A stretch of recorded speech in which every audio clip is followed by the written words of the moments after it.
Alors, on corrige l'exercice 5 de l'examen. On nous parle de Benoît, qui est producteur de laine. Il élève 4 types d'animaux. C'est bien important, hein. Il y a 4 types d'animaux. Les lamas, les alpagas, les chèvres angora et les moutons. Dans sa fermette, il a 2 fois plus d'alpagas que de lamas. Le même nombre de lamas et de chèvres angora et 3 fois moins de moutons que de chèvres. Alors on nous dit que X va représenter le nombre de lamas.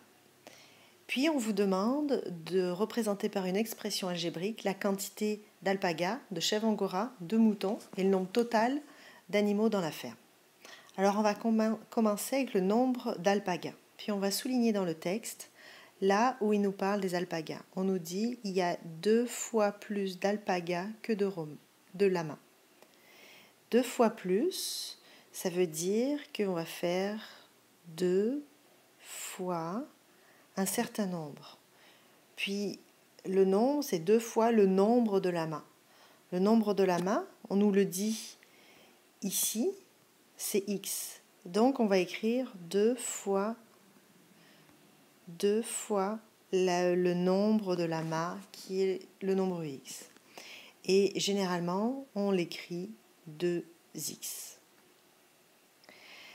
Ensuite, on nous parle des chèvres angora.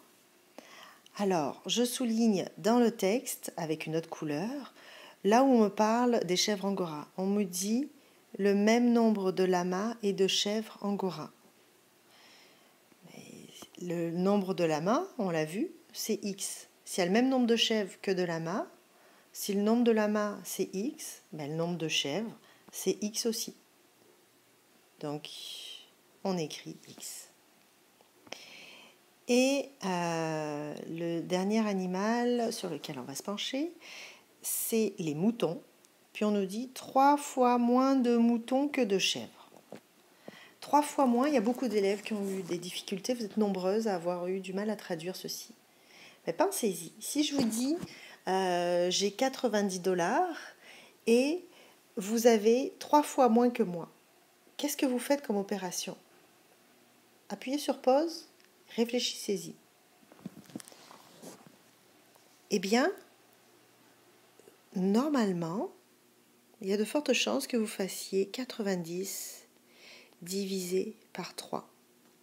Ceci se lit 3 fois moins. Ok? Alors, vous pourrez le noter sur tous vos prochains aides-mémoire. 3 fois moins, ça veut dire divisé par 3.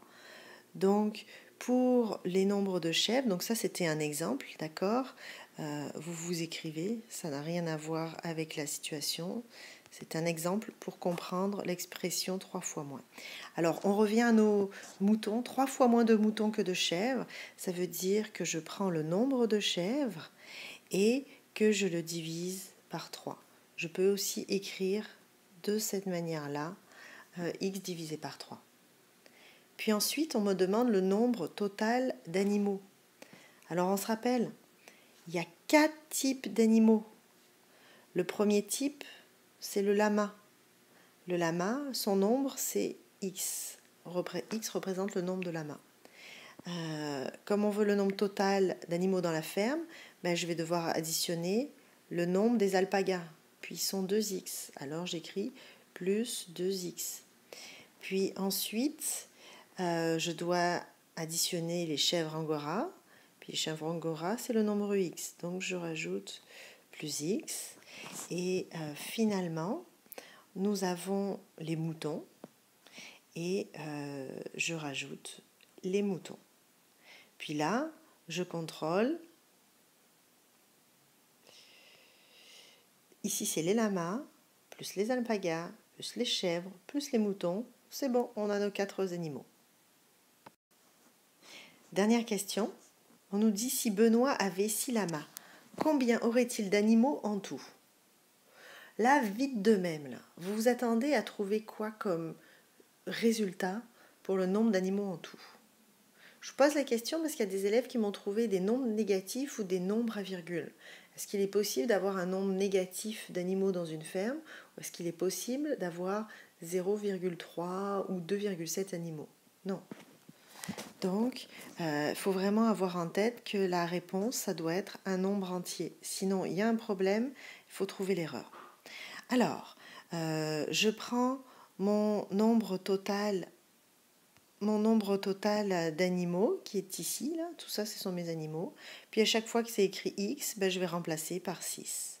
Donc j'écris à la place du nombre de lamas, j'écris 6 lamas, plus 2 fois le nombre de lamas, donc j'écris 2 fois le nombre de lamas, plus ici là, c'est x, sa valeur c'est 6, donc j'écris plus 6. Et finalement, ici j'ai x divisé par 3, donc c'est plus 6 divisé par 3. Puis là, cette magnifique chaîne d'opérations, vous la tapez sur votre calculatrice et vous allez voir, ça va vous dire 26 animaux. Puis au moment où j'écris ça, je me demande, ok, est-ce que mon résultat a de l'allure? Oui, ça se peut, avoir 26 animaux dans une ferme. Donc, je garde ce résultat-là. Et il ne me reste plus qu'à faire une phrase, vous allez la noter, j'ai plus de place à l'écran.